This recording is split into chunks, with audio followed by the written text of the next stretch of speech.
recording to start with. Oh yeah, dude. Look at. And I'll record this over here. Look, now we're gonna have thumbnails and a video. Wait, we can turn on record here. Oh, does this? You have to hit the button. It should, yeah, hit the button. There you go. Vibrates too. All right, so now we have 3 fail safes. There's no way we're losing footage from here on out. I'll see you in the blackout. Yeah. Yeah, even if this blacks out, not only are these battery powered. Does it record directly to well, these I things? have a battery backup for my PC, and everything here is plugged into the battery backup. So even if the power goes completely fucking down... we have like 4 minutes. No, actually, it's pretty big. I think we probably have like at least 30 or 40 minutes to wrap up. Yeah, Damn. it's quite a bit of time. Because what I would do if the power went out is I'd turn off the second monitor. I'd lower whatever's drawing the most power. My computer, I think, is only 500 watts, so it doesn't really take that much. You're not a power beast? No, I'm not a power-hungry guy. You don't want to ruin the grid? I have no reason to spare the grid, but... Oh. Yeah, I guess we're here. So wait, we should... I feel like we should do a different start. How about we watch the sunrise? Oh, you want to just... Yeah, we'll just cut it to right here. Yeah, we're going to ignore... This will be Patreon-only content. Patreon-only content. Yeah, at the beginning. All right, yeah. There we go. Yeah, so here we'll start it like this. We'll just go like... Oh, let me get my clip. Yeah, get your autism clip. All right, so we got to start it like, I'll just say... Man, nothing like watching a sunrise. I know. What a lovely day. The drones are droning. The owls are hooting. The life is good. Honestly, the thing I like about this most is that I've put some of the magic money towards upgrading our mics, and we're finally outside. Yeah, we finally made it, dude. Rather than doing something inside. Wait, what? Oh, what's going on? Oh shit! Wow. What it is not. That was a dumb bit, but hopefully it was good. Hello, this is what we look like. I hope you're ready to take it in. Yeah, it's a face reveal, dude. Face reveal. You're representing your company, and now now people know that I'm the creator of Jump Off the Bridge. Is that you're coming out with that too? I'm coming out. You're coming out. Today the door opens. I'm peeking through it. Wait a second. What's your social security number? Yeah, I gotta give you those funny digits on the line, on the back of my social security card. I thought it was only one side. I haven't seen my social security card in a long time. Oh, do you even know where it is? I have a scan of it, but I don't know. I don't know where it is. That's good enough. Yeah. As long as you know the numbers. Yeah, I'll show them on the next podcast. Sounds good. I'm kind of like I want to. There's got to be like a good medium because I feel like if I talk to you directly, I'm just gonna look at the door when I talk. Yeah. So, anyways, I was. Yeah, it's like we're not at my house. Just. I'm staring at your can of WD-40 that's on a shelf over there. Yeah, we got Jade had the WD-40, so chair does not creak any longer. That's nice. That one might creak, but yeah, it's a little creaky. Yeah. So anyway, but yeah, it's kind of weird.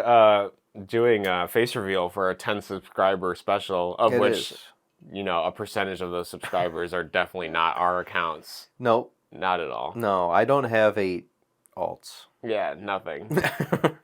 There's no reason to have multiple YouTube algorithms when it sucks so much. Exactly. Yeah. So anyway, that's kind of weird. Episode 39. This is 40. This is 37. Oh, okay. You're jumping ahead, Sam. We can record them all today if you want, but you're gonna have to calm down. Well, we were discussing before the Patreon exclusive content. Yeah, that's going to be happening. Yeah.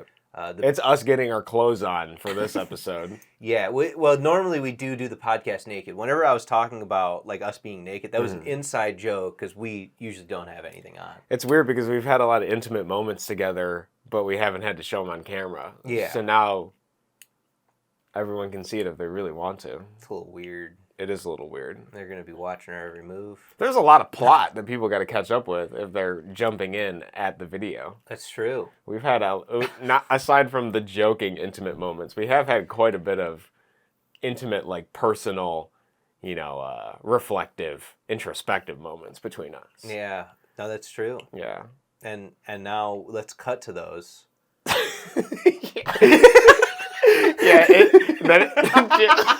We'll add footage in there of like a black and white because I got the camera lenses working. I finally got a mount for these fucking camera lenses, so we'll just fucking do some footage. We It's us skipping, running around. We're talking about the mats, and it's like we're both naked inside the room with like doormats, talking about tantric sex. Yeah. Holy shit! Yeah, that's what we got to do. It'll be retroactive. Yeah, we have to get some gold for that gold bit. We have to go to a real bank and try to get real gold. Oh my god! Yeah, we gotta ask a bank teller like, can I withdraw my gold?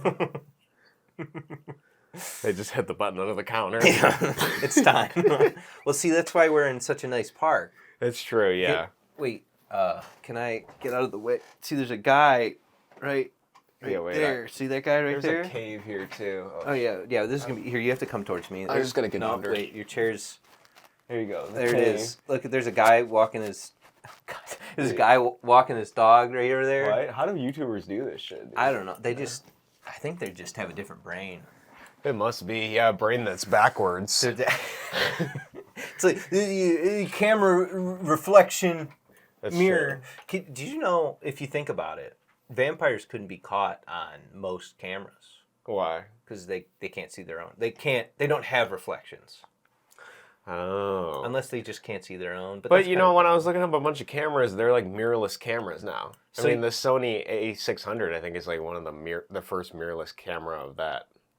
Yeah, but group. Up until at some point, there was only mirrored cameras. That's true. Yeah, you wouldn't be able to. Dude, I've been watching, like, probably autistically, because my dad gave me these old cameras that I was poaching the lens from. Yeah. YouTube's been recommending me all these old, like, oh yeah, people that shoot on old film. Uh-huh. That is a really bizarre process. That is really strange to me. As soon as I bought my smoker, I got recommendations of like, here's like this guy smoking like prime rib with ancient steaks. It's like, oh wow. Yeah, dude, you get videos and this guy's like, I'm definitely not sponsored by this meat brand, but I'd like to thank this meat brand. Yeah, they sent us some steaks. Yeah, they have it in all these stores. Here are the stores that you can find this meat brand in. They're Amish. They're really up and coming. It's a box, so you can get delivered a loot box of meat every month. It's a few days beyond the expiration date, but it's good meat. It's Amish meat, so it's better. Sometimes they don't put enough ice. I don't know, but it's good. Yeah, you can balance it, right? Because it's non-GMO, right? They're not feeding them GMO estrogen corn. So if it's a little bit past the expiration date, it's Amish, right? So they do everything with their hands and feet. You know how they like step on wine? They tenderize the meat they step on it with their feet. Yeah. They don't even bare feet? Yeah, whole process. Get it all in there. Dry, aged, foot fungus added. Yeah, and the reason they do it with the foot fungus, with the athlete's foot, is because it imparts an interesting flavor. Interesting. Yeah. Wow. Yeah. It's that extra bit of acidity because the fungus starts to eat at the meat. Yeah. And then as the fungus eats the meat, it excretes something that tastes good. Yes. Yes. It gets rid of all of the stuff that tastes good. Yeah. I see it now. Yeah, that's good. And then, there's a bit of personality that comes in suffering. Dude, I needed to I should have got that fucking mugwort tea and just had you live react. Yeah, there we go. Here, actually, I got some. Keep talking to him. Yeah, so I got something for you. Hey, how's it going? I'm Sam. This is what I look like. Do I look? I've always wondered this because I always feel like I look a little bit symmetrical, but not quite symmetrical. Maybe I, like in camera, does that... This is weird, man. But anyway... Hey, this is what Cody has to fight all the time, is me playing with random objects. Apparently, fidget stuff, I'm all about it, apparently, because, like, look at this. I have a clip Look at that. Just putting it on my hand and stuff. Anyway, he's back. Welcome back. We gotta do like fidget reviews as well. Just you during the podcast, and at the end of the podcast, you're like, that was good. Because I keep getting recommended that sword. It's like a little sheath. Yeah, it's a little sword. It's like like this big, and you can like push a button and slide it out. Okay. And then you can like flick it and twirl around your fingers and slide it back in the sheath. It's really bizarre. Damn. So I did have a live reaction that I figured we could do today. I don't know if you've ever used red boat fish sauce. No. Okay, well, I just partly for camera and because I wanted to show it to you anyways. I made a stir fry recently for Jade's grandpa because we've been making him food because he like fell and he's getting pretty old and he needs like a bunch of help and stuff like that. So we've been going over to his house, cleaning it, etc. But anyways, I was like, man, he's an old man. He cares a lot about like his vitamins because I can see the vitamins everywhere. Oh, yeah. But I imagine that he's not getting like a real like omega-3, right? Sure. So these are fermented anchovies, right? And so now in Greek, the old like Greek and Roman times, they used to ferment anchovies by like putting them in a barrel with like different stuff, and that they made this sauce called garum. Okay, this isn't specifically garum, but garum, it was well known because they outlawed it from being like within 20 to like 100 miles of the city, something like that. It smells that bad. It smells that bad. Wow. So yeah, if you want to open that up So and this take a whiff. smells that bad. Yeah, if you want to take a whiff of that, it smells pretty much what I imagine. I imagine the decaying fish smell worse. No. Now, do you want to try it? Put a little on your finger and try it. It's pretty good. It's an umami flavor. I literally gagged a little to. Oh God. Just hold your finger up to the spout. Yeah. Yeah.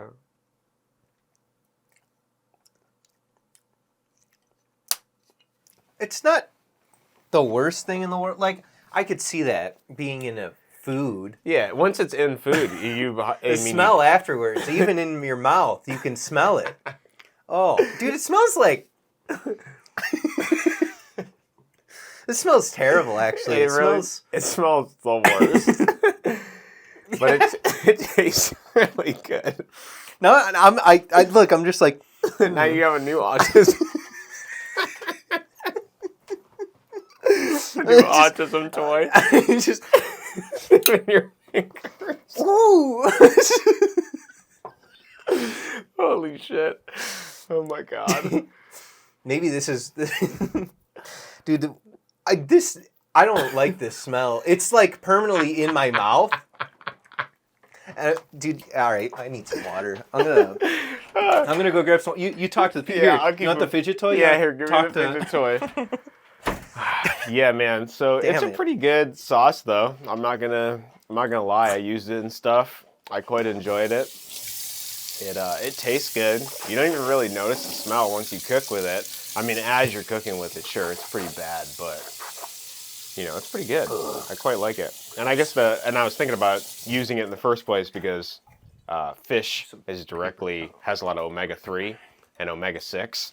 And he specifically was having problems with like brain and recall, and I don't know if that was because of his blood pressure medications or his diet or things like that. He's also got like type 2 diabetes and things like that. So I figured that the omega-3s would be useful because they are like a fat, I believe, for the brain. So that's why I decided to add some fish sauce to help him get some omega-3s. And after we were done eating, he was like, he hadn't had an appetite for a while, and so he was just taking bowl after bowl of this fucking that's good stir fry, eating it up. And then afterwards I told him what was in it, and he's like, I don't like anchovies. And I'm like, well, you ate it, so idiot. Yeah, pranked. You've been punked. Pranked. Filthy prank. Yeah. Anyway, and then I'm throwing the stir fry under the table. But yeah, no, I mean, okay. Did it cover up the terrible smell and aftertaste? Yeah, you don't even notice it. Yeah, once you. I could see it being somewhat useful then, but it by itself, pretty gross. Yeah, it's pretty. It's I like the flavor of it by itself quite a bit. I can get past the smell. It's just I didn't mind the taste of it. It was afterwards on my tongue. It like was wafting into my nostrils. I'm like, Yeah. I can't block this. This is, You're like, I need somebody get me a pot. I'm gonna pour the warm water in my nose. yeah, just cleanse everything. What is this called? Like the petty pot or something? I don't know. It doesn't matter. Nostril Yeah, nostril cleaner. exterminator. I can't imagine that thing ever being that useful, but My cousin did it all the time. And really, I think she probably just lost her sense of smell. But yeah, that's really bizarre.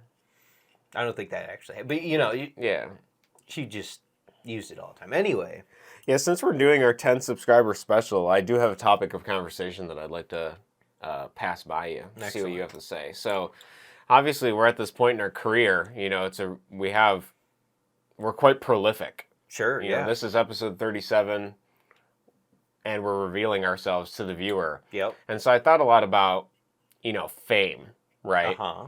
Because I'm not saying, you know, we're like famous or something like that, but I was watching this Casey Neistat video, Okay. and this is a guy that has done like an 800-day straight blog at one point in his life, yeah. where every day he would release a high-quality video and put it out, and it would be about an aspect of his life. Yeah.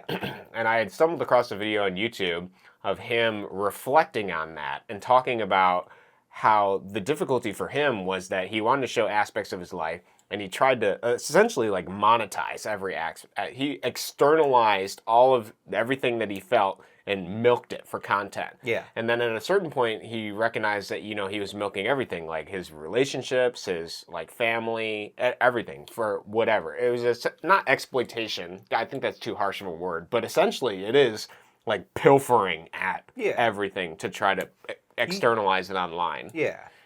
So I wonder, I kind of struggle because there's an aspect of me that wants to just live like a hikikomori and not ever be online at all. Yeah. And like, I don't want to have to deal with it. But then I also think that I have a lot of valuable things that are worth saying that could potentially help people.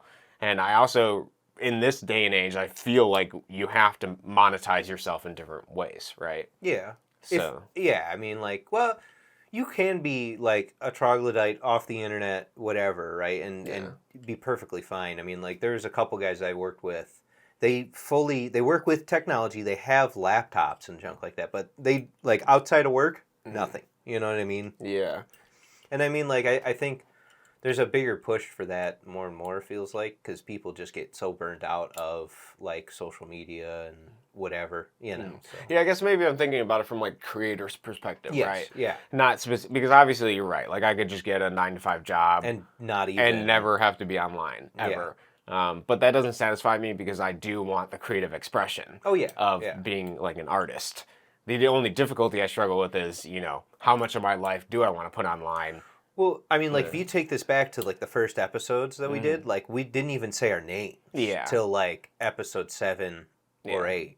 Mm-hmm. You know, and reality, like, was that even a big deal? Probably not. I mean, like, dude, if I look up my name, tons of my information has been leaked. Like, if I have, like, LifeLock or whatever. So, like, my social security and junk, it all exists out there. So, you know, people can probably just find it. Yeah, it's going to be found regardless. So, it's like, I already exist online in such a way that, like, I can't really go back from, I guess. So, you know. Even though I wanted to just be a completely private citizen, due to whatever mistakes I made in the past, whether I was conscious of them or not, I now have to live with the fact that I am now a public internet person, I guess. Yeah, it's because you uploaded your social security card to the Kirby Air Ride forums when you were 12. I wanted to download the mods. Yeah. I wanted the new and mods. they're like, you can only get this if you upload this thing up. Yeah, just can you fill out this form? Yeah. Social Sorry, we need to Security. verify you're a person before you can download the zip files on this. It's an administrative thing. We just do it everywhere. Yeah. So, you know. But yeah, in all seriousness, yeah, that makes sense. You can't really change, especially I even feel bad now empathizing with the people that their parents upload aspects of their lives without their consent. I know that there's a big pushback against that now, which is pretty interesting to think about. Yeah, I mean, like, I have a sister-in-law that has a child, and I mean, like, she posts on Snapchat, like, every day, and then, like, comments on, like, random public posts on Snapchat, which gets you, like, weird attention. Yeah, from randos. Yeah, so, I mean, like, she's had some weird parts where like mostly Snapchat's kind of just for like your friends and family. Mm. So you post something on your story and it's just like, oh, hey, for 24 hours you can see what my child did, right? And so I guess she had posted on like a local college that like had a gun threat or something. She was like, oh, I'm concerned for those people or whatever. And people commented on her post and then like followed her stuff for some reason, which is kind of weird thing to do. I don't know the full story, obviously. I'm just kind of I get you. I'm sure it's like whatever content you interact with, people like either find that you interacted with them and then follow you based on that, or there's like bots that just kind of scour the internet to see who's connected to who, and then based on some sort of arbitrary whatever database thing, they're just like, oh, this person needs to connect to this account. I don't know. Yeah, but so she, I think her having like a child, I hope that she doesn't. I don't go on Facebook or anything, but I hope she doesn't like just post a bunch of photos because I kind of get it, right?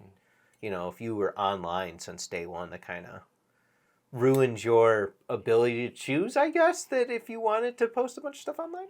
I watch a bunch of trash, and one of the things I watched recently it was a good video, but it's just kind of trash celebrity gossip content. Sure. And it was talking about that Kate plus 8 show, and it was talking about how they essentially had, I mean, if you don't know the story, they had, I think, 1 or 2 kids, and then they had 6 kids. Yes. Or something. Like, she just somehow managed to give birth to 6. I think. Because of fertility treatment that she was getting. Yeah. My sister used to watch that. Oh, okay. Yeah. And the thing I thought was interesting about it is there is parallels to be drawn from the YouTube space of people like, I think Daddy of 5 was another one. Those people that essentially monetize their children's childhood. Yeah. Or that there was that toy reviewing kid where he was essentially like forced to play with toys and review them. I mean, he says that he really wants to play with these toys, which I'm sure like, yeah, any kid in that situation getting a bunch of money and his parents just buying him whatever he wants. Oh, yeah. Of course he's going to have fun with it and enjoy the attention and stuff. But I bet later he's going to look at it and be like, this childhood, dog. It's either that or he just kind of is just like a person that's like, I deserve that all the time. Yeah. It's really strange. But I guess the reason I was thinking about those sort of things as well is because it's another aspect of privacy. Like how much of obviously those kids don't have the ability to consent to that. I mean, they do have the ability to, but not to process the entire ramifications of what that would lead to. So, like, whenever we were in, like, high school and stuff, I always thought, like, oh, man, what if I just was, like, a YouTuber? It looks like it was so easy. You just play video games and, like, talk and stuff. It's so easy and cool. Like, I think also there's another aspect of it, of kids that actually, they see that and they do think that's, like, really cool, but they probably wouldn't think about, like, them posting stuff online. Once they're like 35, maybe they could go back and go like, oh, I shouldn't have probably posted all my like whatever stuff. I don't know. I also imagine it's dreadful, right? I think about the Game Grumps and how much they post, because I used to watch them when I was growing up younger. Yeah. And I'm like, man, like I would kill myself having to do. I mean, I guess you would. That's kind of dramatic, right? Yeah. but like I'm hyperbolizing. Yeah. But there's an aspect of it that just to play a game every single. I mean, obviously they can sit there and be like, okay, you know what? I don't want to make money anymore. I've made enough. I'm gonna switch my content. Like people do that, but I think they did that. Oh, okay. So because I stopped watching them at some point. And then they started doing, like, it's called the Power Hour or whatever. I do remember that vaguely. I think that was about around the time I stopped watching. So that's when I picked it back up, and then I would watch those with my wife, because she liked those as well. And so, like, that was something like we would throw on the TV or whatever. Yeah. It was,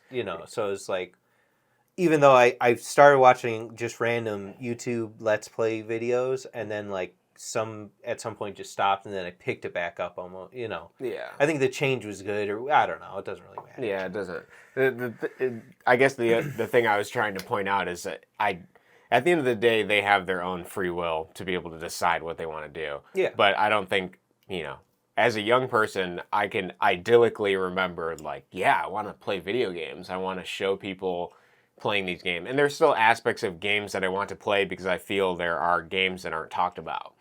Even with as many game players as there is, there's still hundreds of thousands of games that are stones left unturned, essentially. I really think that if you could somehow post porn to YouTube, I think playing all the like dumb hentai games, I think that could be like an entire market. Dude, I've seen people in their like they don't even have there's no green screen, it's just like a camera, and they don't do it till the end, but so like it'll be like on Pornhub, right? And they'll do the like hentai game. Because out of curiosity, I'm like, oh, I want to see like gameplay of this Steam game because I want to know. But it's only on Pornhub, so whatever. You go to Pornhub and it's like some guy like running through all of the content, right? But there's no camera, that you can't see his face or anything like that. And then I noticed that like at the end of these videos, after all of the like erotic scenes have passed, then the guy just like comes on and he's like talking. It's like this dude in his basement. There's like wires hanging and shit. It looks like it's unfinished.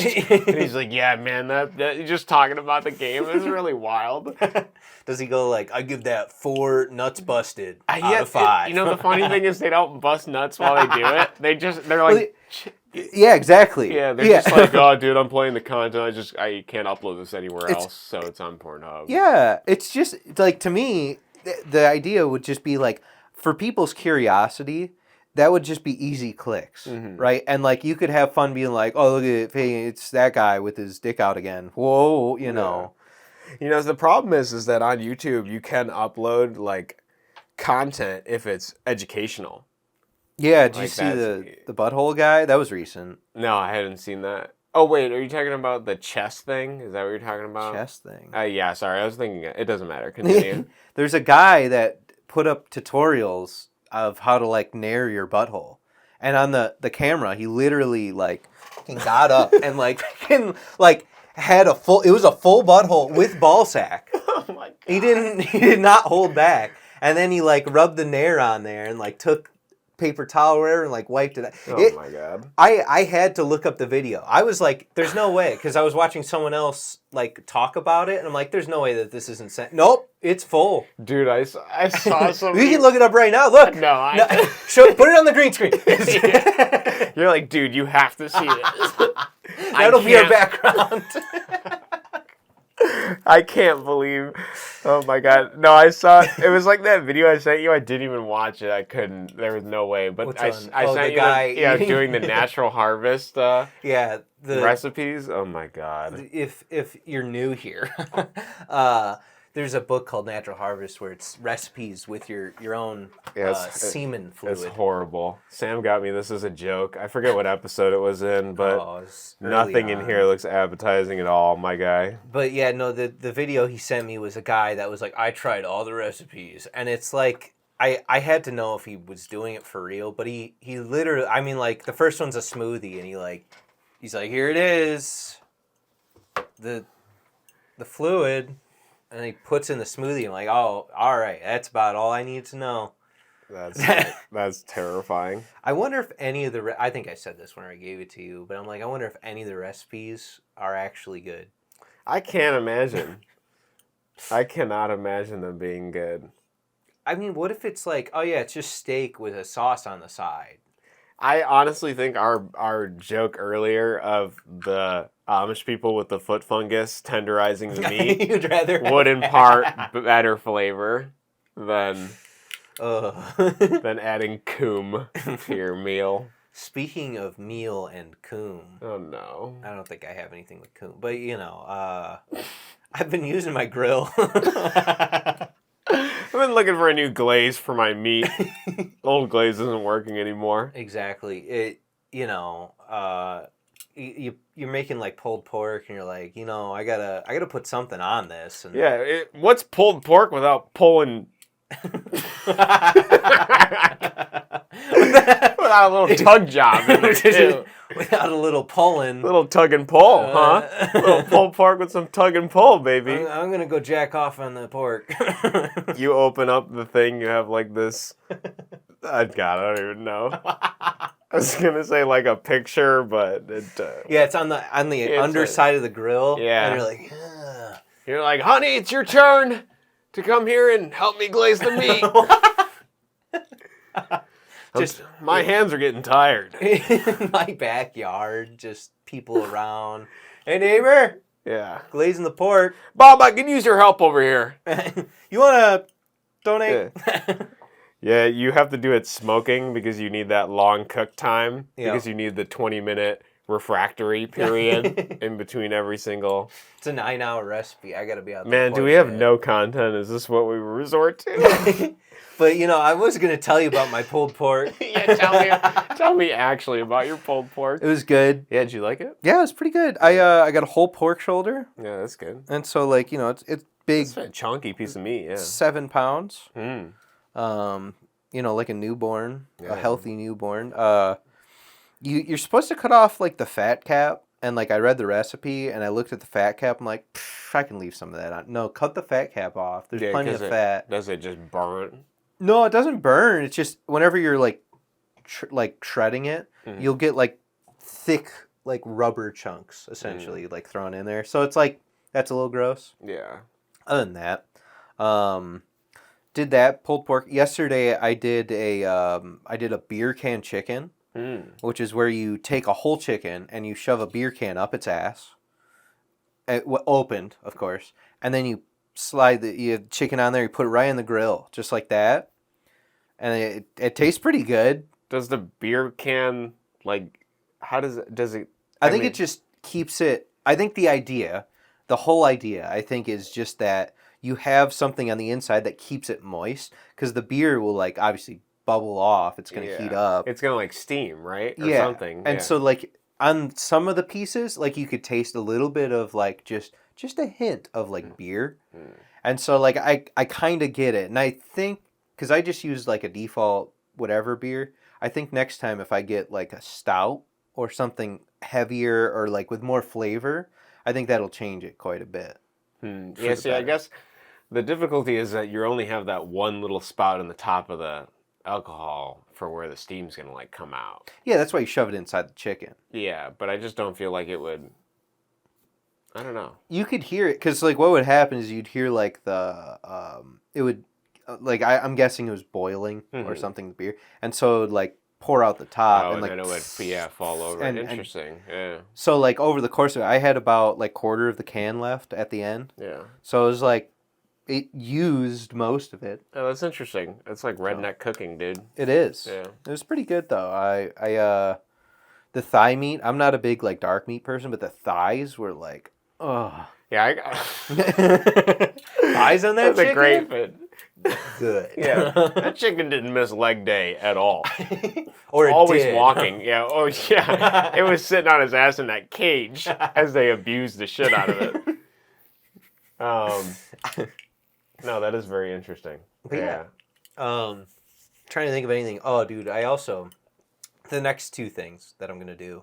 Hamburgers, not interesting, but I'm going to do some jalapeno poppers. That'll be good. I got my own peppers growing at home. So we're going to see, I already know how spicy the jalapeno, they're literally, inedible, I would say. They're that spicy. So maybe I bring some. Yeah. I'll cook some and then... for next time. Yeah, and then we can do the wings thing, right? Oh yeah, hot ones. We interview each other, but as hot poppers, and I'll put a table in between us. Yeah, and we'll and then it'll be here's the sauce. Yeah, and it's just dude, we just endless good ideas for this podcast. What do we call it though? What do we call the segment? Because what is the wings one called again? Hot ones, and then you have cold ones, which is the beer podcast. Yeah, we force ourselves to do the coldest things. I have liquid nitrogen. All right, open up your mouth. I have in my hands dry ice. Crunch on that. Just this sounds like a horrifying idea. You probably get some horrible burn from it. Don't try this at home, kids. Man. So, Yeah, why don't you tell me about your life, dude? What else have you been doing besides smoking? Smoking. Yeah, smoking meat. Yeah, that was my mom. I brought her some pulled pork, and she's like, "Look at that! You're a little smoker now, aren't you?" I'm like, yeah. Yeah, I'm a little smoker. Yeah, I'm a little smoking. Yeah. My lungs cough, having trouble. But yeah, so no, just been doing that, dude. We're puppy sitting this weekend. That sounds like fun. I don't know. We have a dog coming to our house. We got 2 cats, and like I gotta kind of pick up everything. It's still puppy, so not potty trained. Yeah, so it's the size of the cats, so the cats hopefully won't be intimidated. The cats have claws, and they've dealt with a dog before, so like it'll be like a day of whatever, and then Yeah, whatever. But so that's coming up. I'm somewhat excited, somewhat like kind of like If it's my own dog. I love my own dog, but this dog I got to give back at the end of the weekend. So it'll be like, I got a dog here. There is an advantage to think about it too, right? Because you get the best, most enjoyable aspect of the puppy's life, but without having to deal with that fat slob later in your life, right? When the dog's old and decrepit. I think I like the other way around. You ever have a puppy? You ever given birth? I think I think I've had a puppy at different times. Dude, Providence, Rhode Island. Do you want me to answer it? Maybe I will answer it. Live. Hello?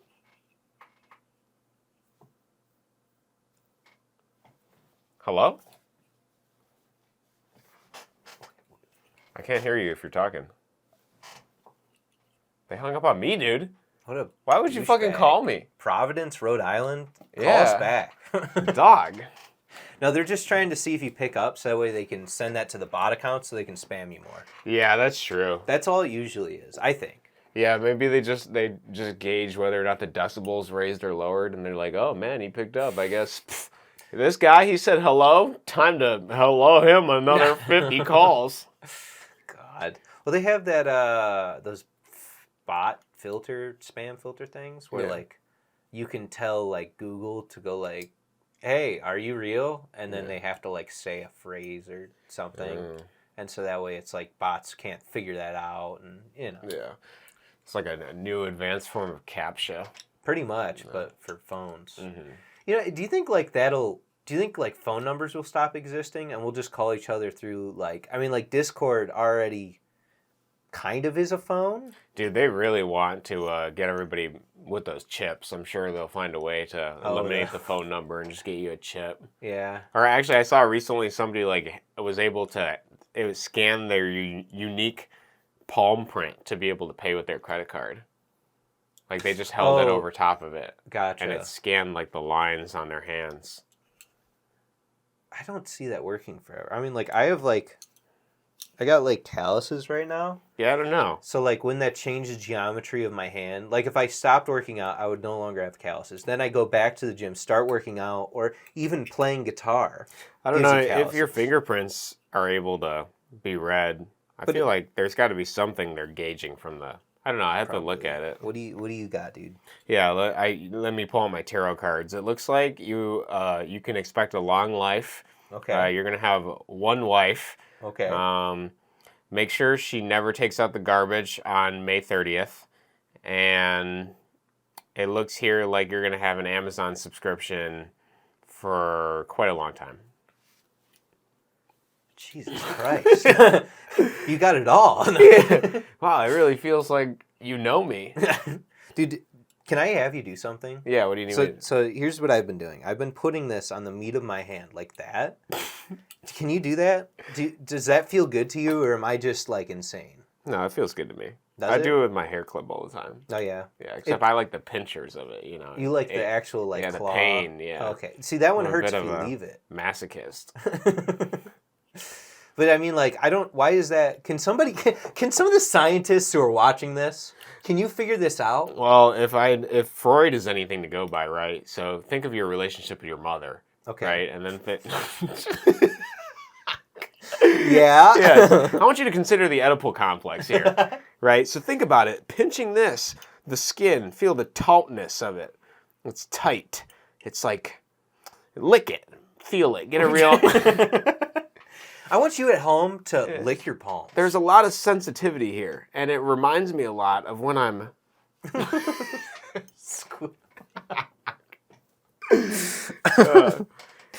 Oh, God.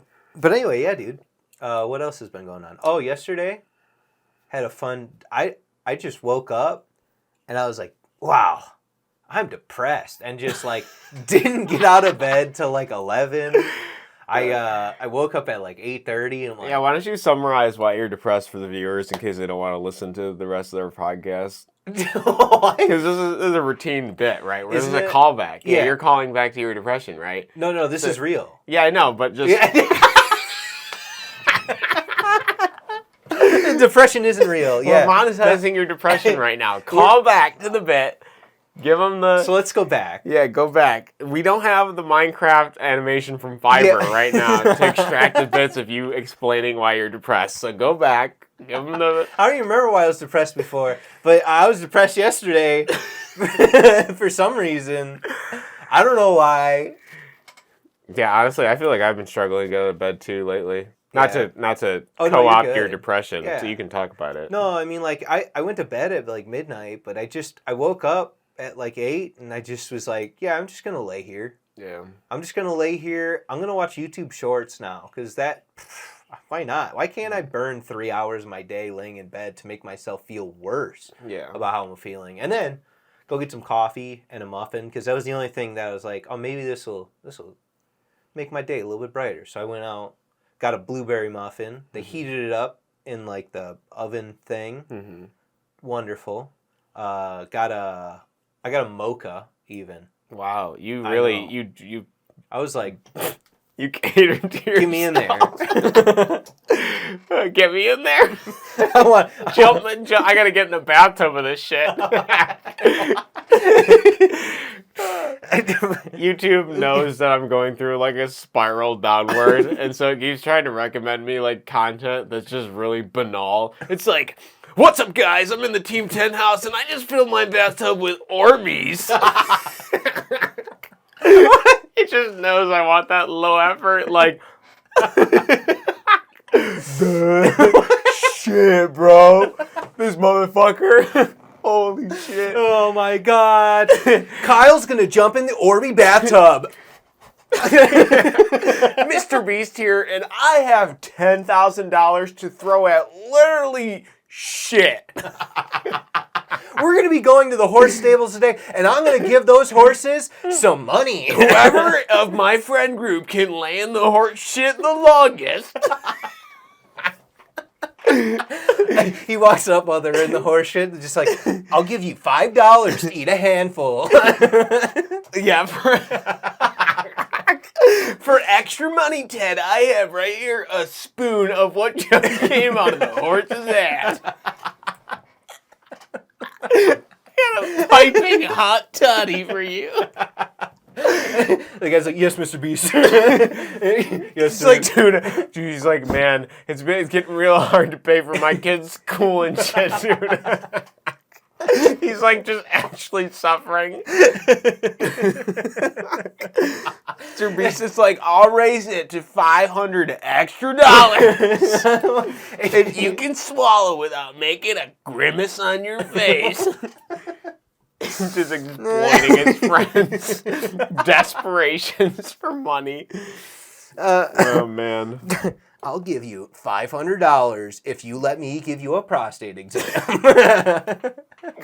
Live. Your gut health looks like it's in poor health. I have here a team of 500 doctors and everyone on Twitch chat watching the prostate exam. With a reaction face cam. This is for science. This is why I can post it to YouTube. Looks like you might have cancer. Anyways, this space segment is sponsored by Feastables. Yeah, he does the whole... It's better than chocolate. Yeah, what is that green energy smoothie thing that everybody's shilling now? I have no idea. It's what? Like, yeah, there's that. It's like a bag that you get every day, and it's like greens or something. Instead of people that want to actually just eat greens, they're like, we powdered the greens, and it's a fucking protein mix that you can put in a cup because your life isn't convenient enough. Simple Green? Yeah, Simple Greens. Okay, yeah. So he's like, this guy's like bent over. And he's like, Simple Green. It's like, I'd like to shill Simple Greens. We're going to show you what happens when Scott tries Simple Greens and just film it for like 8 hours. Notice him digesting it. We have an X-ray. Oh god, this bit just gets worse the longer I go on. Anyways, yeah, there's just a bunch of horrible low effort content of like people just spending like exorbitant amounts of money. Oh yeah. In order to do whatever it is, fill your pool with Coca-Cola, run over expensive pieces of hardware with your car. I'm gonna fill the void of not having a father by buying a Maserati. Yeah. Time to relive my misplaced childhood with this maladaptive daydream that I've been thinking up recently. I woke up and I thought, man, what would be a good spending of my hard-earned dollars? Did I invest it? No. I'm gonna spend it on another video. Honestly, man, they make money though. Maybe we should just do an iPhone smashing video. There we go. You got to get one. You got to like. Here's what you do. You get like the previous iPhone. This is God tier content. You get the previous iPhone, okay, and you just say that it's the next generation one, and you smash it. And you release it like 2 weeks before. Dude. So that way people are like, "Oh my god, he got it and he crushed it! Oh my god!" You know what I mean? Even better. So we capitalize right on the rage bait of that, and then also pretend to give a giveaway to the people, but don't disclose whether or not it's the new phone or the broken phones. iPhone giveaway. And then give them the broken phones. This just sounds like some dystopian consumerism. That actually just sounds like we'd just be like yelled scummy. at. Yeah. Yeah, like somebody would be like, this guy just gave away a broken phone. Yeah. We have a lot of bad ideas here. We do, but you know, at some point, oh, dude, I had this game idea that, like, I used to tell you all my game ideas, but I've been writing them down. I had one. Do you want to hear? Should I give this away for free? Yeah, no, maybe you should save this for Patreon content. We'll exploit it there. Oh, okay, yeah, the Patreon content. No, just talk about it if you want to. No, I don't. Okay, well, here, all right. You are a one-handed commander guy. One hand. Okay. Now, what's you're like kind of like a bounty hunter type guy, right? And so you hire people to go in and like breach and like do whatever, right? And so you start out just as like a simple bounty hunter. Like this guy's worth like $4 grand or whatever, okay? And so you bring like one of your guys. Everything. It's more about like management of the guys that you hire. So you need to have enough money to like pay for, you know, however much they're worth. And then, like, you know, if you need equipment, you got to buy, like, tasers and junk like that. It all costs money. Okay, so you get the contract, and you got to go in, you got to stop this guy. But since you only have one hand, you're kind of handicapped. So your job, mainly, is going to be commanding people. And so it's more about, like, okay, let's make a plan. All right, so I think the guy's going to go out the back door. So, like, I'll have my one guy go around to the back door. I'll knock on the front, say I'm a bounty hunter, try to get him. But if he tries to run, then I'll have Joey or whatever tackle him and get him. Now, all the NPC guys will have like stats. I don't know if you ever played the Counter-Strike single player version where you have like guys. So kind of like that where there's stars. Mm-hmm. So like, you know, Johnny might be like really brave but really bad at doing things. And so like, you know, he'll like try to tackle the guy and miss, and then you miss your bounty, and it's kind of over, right? So where the one-handedness comes in is it's not going to be like an FPS shooter where you're going to be able to just be like, oh, just give me a gun, just do it yourself. You have to rely on the team. So like with your one hand, you could use a pistol, but like maybe it's harder to aim or whatever, right? Or you could use like a laser pointer to like tell your guys to go to different places, or you can throw grenades with one hand, stuff like that. I love the idea that like, because I was sitting there waiting, I'm like, well, how's the one hand thing going to play into this? But there is something really funny about the idea of him essentially just being a conductor. Oh, yeah. With like a conductor's wand. And then like all the guys are like out on the field and he's like, duh. Like, I want you, Bobby, I need you to get to a crescendo over here with that AK-47. If you could just hit that guy over there. Like, you're just pointing with the fucking thing. You might as well just make him armless at that point, though, because if the whole point is to be depend on people. Yeah, but I think like you need one hand so you can have some utility. He just does everything with his foot, dude.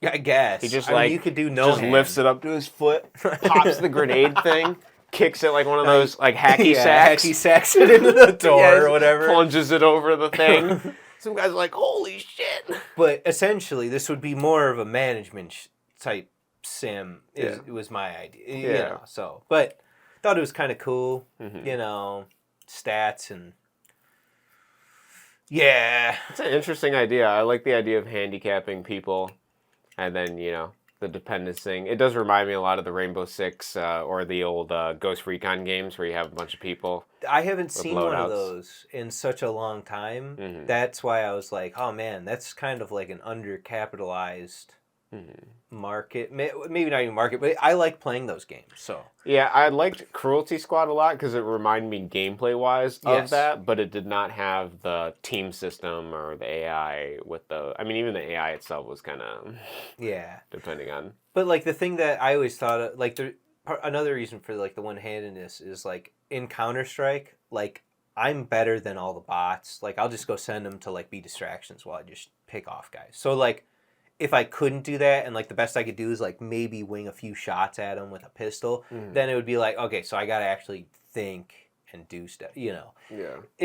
I think Your like, reload animation just takes like literally 10 minutes in the game. He like has to sit down on the ground. Yeah. He has to like flip the gun up, pop it, pull it out. He's got to like close it with his feet to yeah. get it out. That'd be fucking great. You can unlock abilities and you're like, oh yeah, tooth reload half the time. You Yeah. like use your mouth to like slide. Yeah, there you go. Yeah, when you get upgrades, your like buddies have to help you put them on or something. Like you got like a glove and you're like holding your hand out, and your buddy's got to like put it on for you. But yeah, so you know, That's a weird, funny game idea. What made you think of it? I was just thinking about games. I was just thinking about how I wanted to play a game where you control AI guys and it's a first-person shooter, but none of those exist currently other than the ones I've already played. I love the idea that like you're just in bed and you like wake up and your arm's asleep and you're like, dude, this would be a great game idea. Imagine. But I also know that from the last, I think, couple of podcasts we've talked about this, you've been playing a lot of Pikmin. Mm-hmm. Which I think is like I mean, you're still doing a lot of the action, but I do think there's some sort of, is there like a determining where other people go sort of thing? Kinda. Oh. In the older ones, there's more of it. In the newest one, you have like two commanders, so you can like tell one guy to go somewhere while you go do something else. So kind of. Yeah, but not really. But you control both of them. They don't do things by themselves other than move. So. That's interesting. Yeah, but you know, what else? Oh, dude, the new Dragon, is it Baldur's Gate 3? Yeah. That one. That came out. I never thought I liked D&D because I would play people's campaigns or whatever and I'd be like, oh god, I don't want to read this book. I don't want to do this. It's just kind of eh. But now that I'm playing like essentially the video game version of D&D and like things are presented in a way that's like, okay, you're level 3. Here's all the stuff that you could do. It's now like really easy. Yeah, it's like accessible for you now. It's Yes. not just in a bunch of books. Yeah, whereas like you would be reading this book and then there would be like a definition. You're like, oh, what's hustle or whatever, right? And you have to like go to like the back of the book, look at the index. Hustle is that? Oh, okay, and go back. So rather than having to like flip through, you can just like hover over things or whatever and read definitions. I'm having a ton of fun building my D&D characters and like having little D&D adventures. So That's awesome. I've never, once in my life thought I would like a D&D thing, but now here I am. See, I really enjoyed D&D. I can't remember what system it's playing, but when we played Neverwinter Nights, that was always what was fascinating to me. I felt like the upgrade system was a little wonky because you wouldn't really know some of the upgrades until you had gone through them. But I'm pretty sure that uses like either a D20 system or some sort of, old Dungeon Dragon 3rd edition or something like that. Yeah. But that was a lot of fun with that. But obviously, making it more accessible for people. Oh, yeah. Yeah, I mean, they're losing money. Wizards of the Coast needs to find a way, right? Yeah, the people who bought the D&D, they just bought it, didn't they? No, they've had D&D for a while. Oh, okay. They just tried to monetize it or whatever recently, didn't they? Yeah, no, what they tried doing recently was, the controversy was that every time people made content on Dungeons and Dragons, it was like obviously fair use, right? Because they're just using it. But they tried to monetize that aspect of it. Like they were like, oh, if you make money from our products of like playing D&D or whatever, then you owe us money. Essentially, Yeah. is basically what it was. Gotcha. So it's basically like the Fine Bros, you know, when they tried to monetize or React. trademark the React Yeah. thing, which is Wacky. You're not allowed to have a reaction yeah. and be a child or whatever prostitutes react to. Gynecologist. Dude, so anyways, yeah, to end my depression Yeah. of yesterday. Oh, I mean, yeah, if you want to end it. I want to end my depression. Yeah. I'm going to stop being... Today I woke up, I was fine. Yeah. Maybe you should eat some more fish sauce. You're right. I probably not. But, no, so wife came home and, like, I think I just needed social whatever. I don't know. But, like, as soon as she got home, like, I was already making the chicken and stuff, and I was like, oh, cool. And then I realized, like, I didn't eat all day. Mm-hmm. And so I kind of was like, oh, damn, I'm super hungry. So that chicken was really good. Mm-hmm. But, I wish, like, I knew, like, exactly what. Because I could either pin it down to I was just feeling socially deprived, or, like, it was because of, I had some beer over the weekend. I had drank every day of the Friday, Saturday, Sunday. And we're on Tuesday, and I didn't drink Monday. So maybe it was the alcohol. Maybe it was, who knows, right? I don't know. So all you know, obviously, is that your depression felt overwhelming. it was just, yeah. I mean, not enough to keep me from going and getting some coffee and a muffin, but enough to where I just didn't eat. It's just like I didn't go to the gym. I've been trying to go to the gym every day, but I didn't go, So I don't know. No, I know that. I know the struggle of like feeling like you're doing something, feel like you're doing well, and then there's just these unaccountable feelings that come out of nowhere, essentially, and then they prevent you from doing things that you were trying to do to be healthier, anyways. And then the cave has gotten darker. Yeah, the cave. That's kind of weird. Did it die? Maybe. I mean, it's plugged in. Let me. Button. Power button? Did it overheat or something? Yeah, this feels pretty hot for some reason. Oh, you're using like an Apple plug. Yeah, do you think Apple plugs are I don't know. sus? Hey guys, we got some technical difficulties. I guess it doesn't matter. We can do it in darkness. Yeah, look, we just look a little bit darker. Yeah, who cares? Yeah. Actually, I can fix it. Oh, you're going to fix it? You can fix it? Yeah, I can do it live.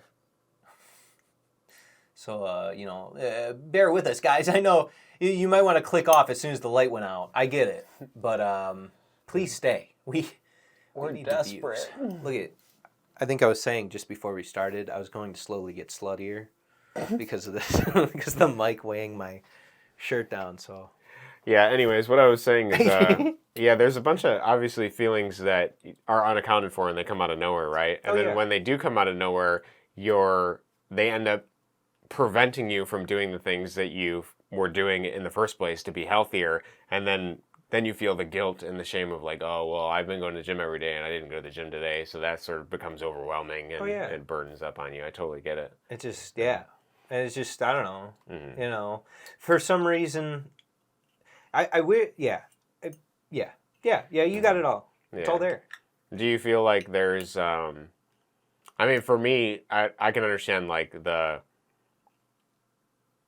I don't know, when I think about it, like you're talking about you're struggling to get out of bed and stuff like that, but then obviously you're not struggling enough to still go get coffee and stuff like that, right? I always find that like the food and the eating are like incentives to get out of bed sometimes. I'm sure that's not maybe the most healthiest association if you are somebody that abuses food, but for me, like getting up, doing that, Yeah, well, and it wasn't like I was like, oh, I'm going to make like oatmeal or something that didn't sound appetizing. I was like, oh, I could use a warm blueberry muffin specifically. So I was like, I'll go to there's a cafe and they'll warm up the muffin. So I wonder if there's like a useful way to live your life where you try to set up the day before incentives for you to get up the day after, right? Work.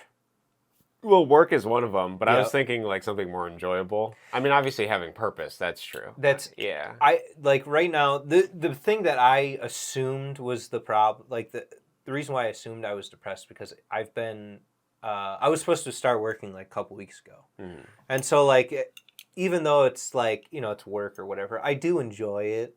Mm-hmm. And like, it gives me like more drive to do things. And it's like, oh, I got to go to work. So then my time at home becomes more valuable, which sounds the stupidest thing in the world. But like when I'm at home all the time, my time at home is not valuable. Mm-hmm. So I'm like, oh, I don't, whatever. I'd rather go and do something. Right. So, yeah, so I think the depression has to do somewhat, at least, with the fact that I'm not working. But like, why wouldn't I feel that way today? Mm-hmm. Yeah, like you said, it could also have been like the alcohol contributing to it as well. Oh, yeah. I mean, I know that like alcohol not only affects your liver, which is what processes and filters all the nutrients in your body, so you're depriving yourself of nutrients, but it also like does affect the gut bacteria by killing some of it and things like that. Yeah. So I don't know. And your gut bacteria is obviously really responsible for the gut-mind connection that we've talked about a lot on this podcast. Oh, but yeah. Oh, yeah. You'll have to watch all 36 episodes before that if you want 2 minutes of content on the gut. Bye now. Yeah. Bye now. For 4 easy payments, we'll cure your depression. That's right. Yeah. You just got to listen to all the podcasts without stopping. Over 36 hours of content. Some of those podcasts are like 2 hours long. Oh, yeah, dude. Holy shit. But yeah, anyways, did you feel like you want to talk more about that topic? I mean, what? I thought I had one other thing. I can't remember it, but Yeah.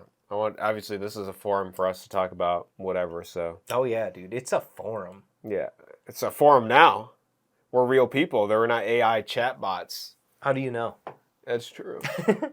I might, obviously, I mean, some ways I could react very deterministically to everything that happens to me. If I just felt like I had no free will and decided to act and react to everything based on my preconceived programming up until now. Or maybe that's what I'm doing now.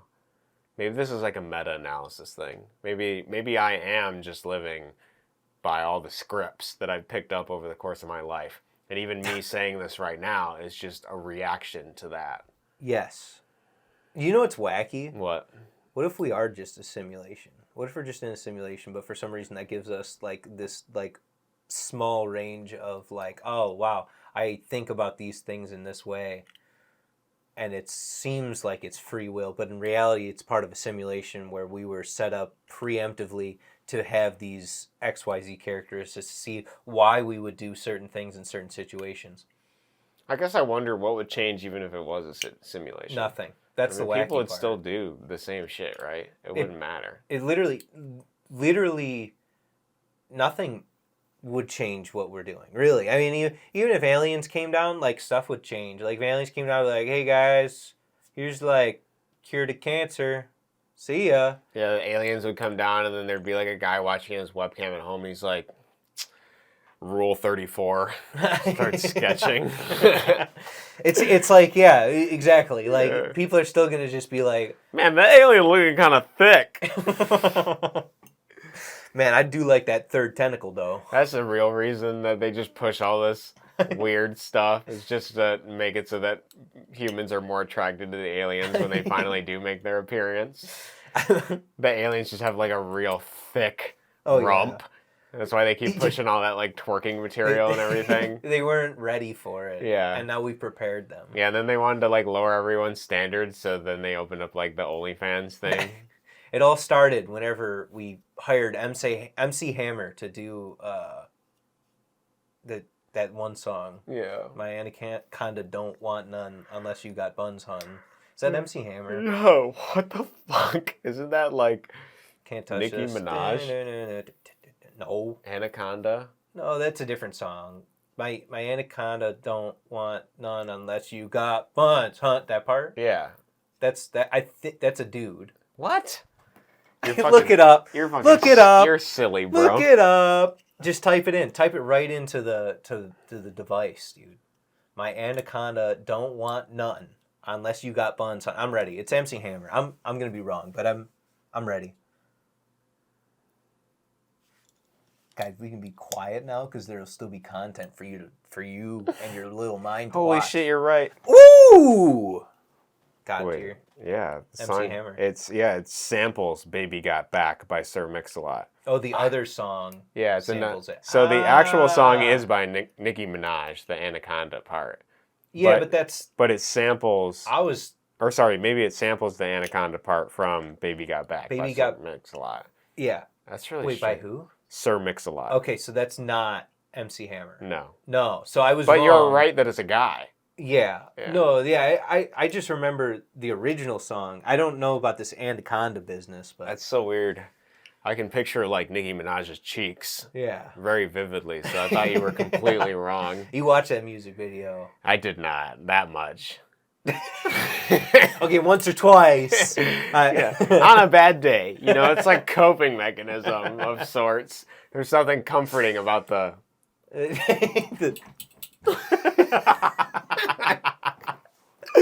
and that bass when it fucking slaps you, dude. The bass, yeah. Yeah, the bass. It's just I do those things, those hands-free things where I'm just laying down and I listen to the song. I imagine. Hands-free. Wow, it feels like it's really happening.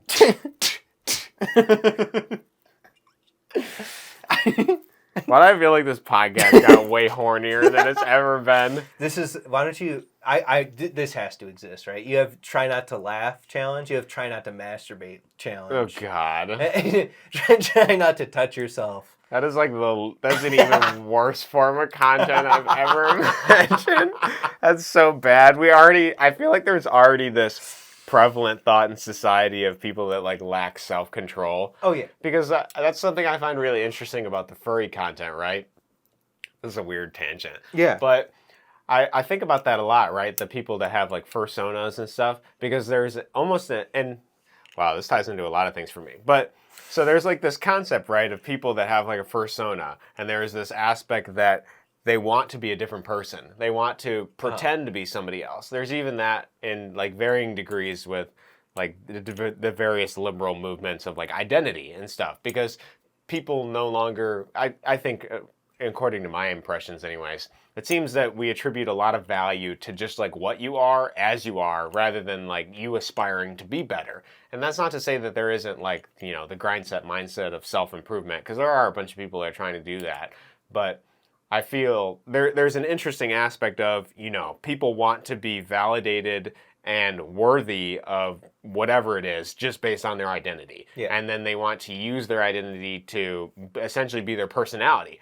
And in the same way, people try to pretend to be somebody else, or maybe the character of their fursona is a vessel to be something else, which is fascinating to me. And then when I consider that aspect of it, you know, it does seem like, I don't know how to say it. Uh-huh. I felt like I was going somewhere with this. How did I get from Anaconda to this fucking subject? They're both animals.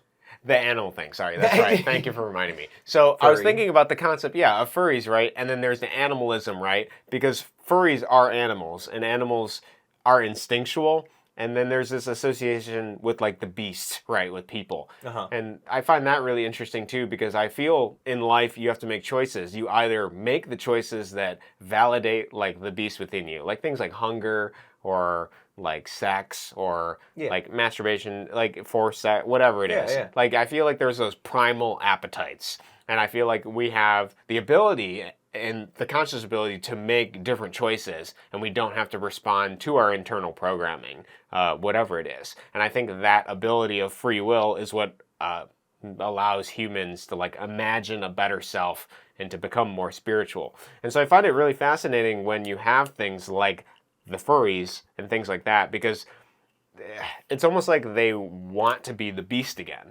Because it's not like, oh, I'm going to put on a mask and be a different person. It's, I'm going to pretend to be an animal.